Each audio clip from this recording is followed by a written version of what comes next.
Hello everyone, welcome to our video. Today I will show you how to unprivate your Twitter account.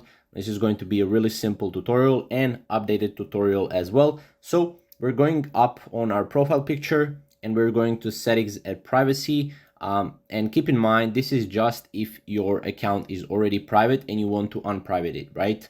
Then you can go to privacy and safety. And then you can go to audience and tagging.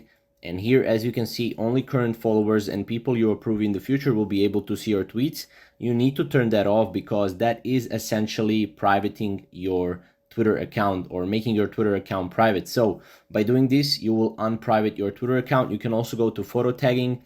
And again, if you want, anyone can tag you, or you can click only people you follow can tag you, whatever you want. But this is essentially the best way to unprivate your Twitter account. Now, if you have any questions, leave them down below in the comments and I'll make sure to answer them.